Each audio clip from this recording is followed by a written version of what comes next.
Another big act, or another big artist to appear at the Opera House in Dunfermline was the late great Will Fife, my personal favourite. Now, people say that Harry Lauder was the greatest ever entertainer to appear in Dunfermline, or anywhere, but not for me. This gentleman here had it all.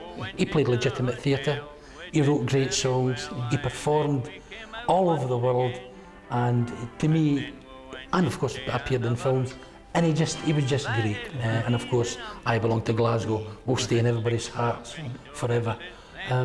Will Fife actually made his Dunfermline debut in 1917 at the Opera House in the great revue Bobo, and later went on to visit the town fairly regularly.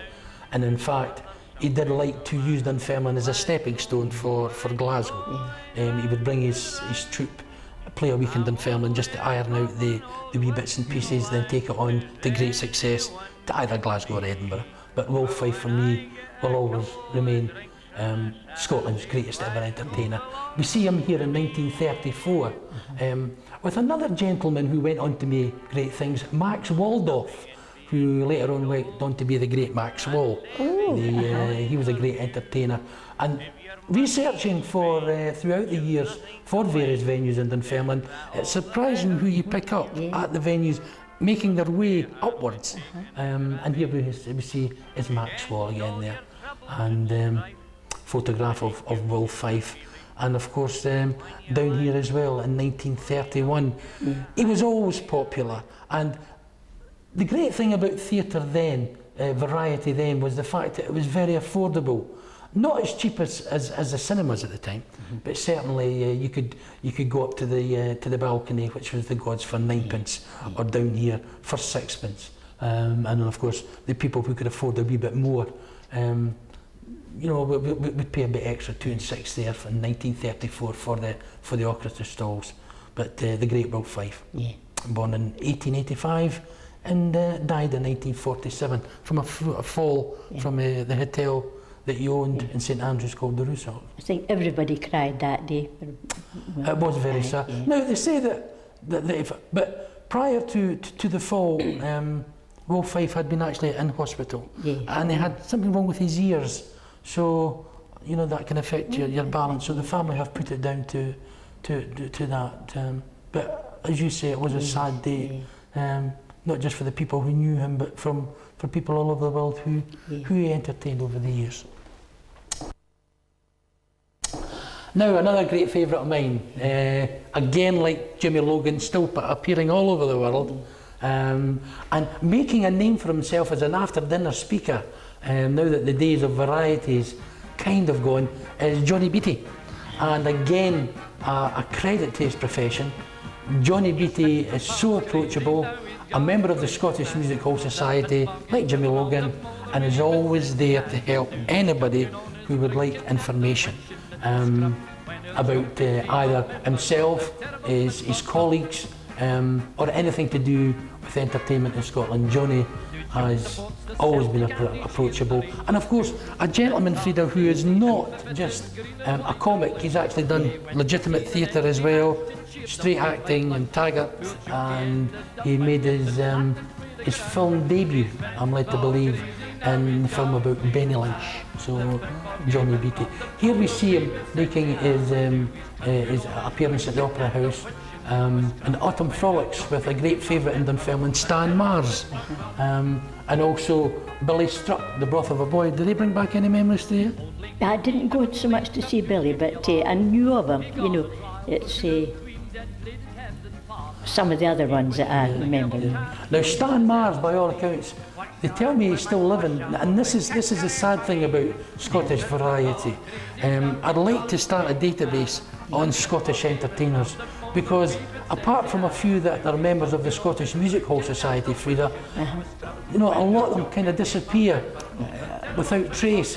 But seemingly Stan Mars is still alive in the year 2000 and still writing scripts back and forward. So hopefully at a later date I can make a contact with Stan, and perhaps we can recall some of his great days of his visits to Dunfermline.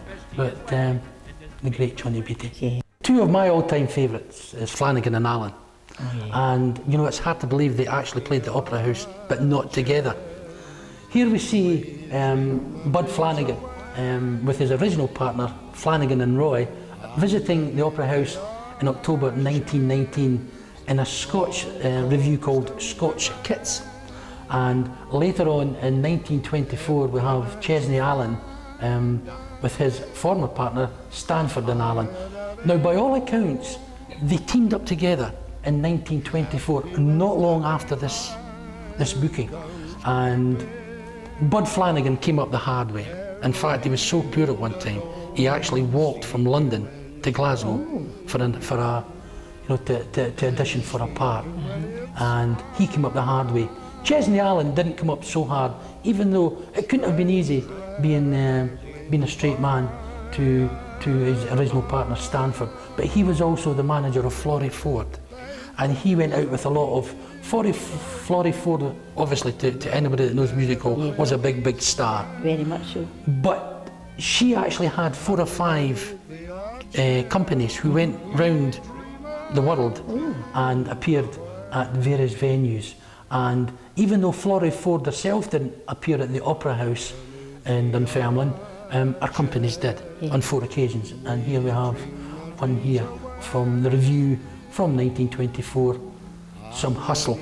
And they went on to be great entertainers as part of the Crazy Gang. But Flanagan and Allen, for me, with Underneath the Arches and all that kind of stuff, was always very popular. And right up until Bud died, he was killing them stone dead down in London with his Crazy Gang antics. But another 2 great artists who appeared in Dunfermline.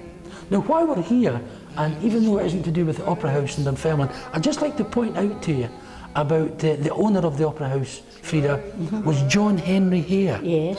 Now, John Henry Hare was actually the owner of the theatre who installed the renovation of the interior that is now in America.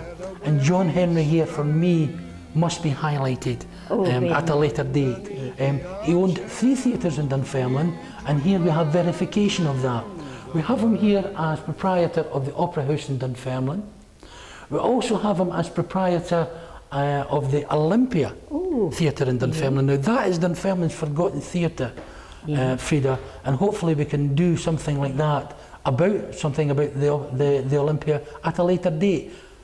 But we have Lucan and McShane here appearing at the Opera House in 1919, the same week as Bud Flanagan played, and of course that went on to be Old Mother Riley and her daughter Kitty. So it just lets you see it, and that was theatre, that wasn't cinema. Very interesting. And we also have John Henry Hare in his other theatre, which of course was the Alhambra, and the Alhambra is still with us today, as you well know.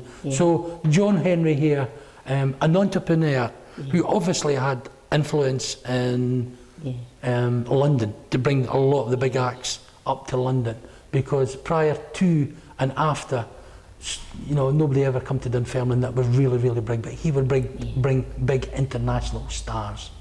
So that's Flanagan and Allen. That's something I've learned.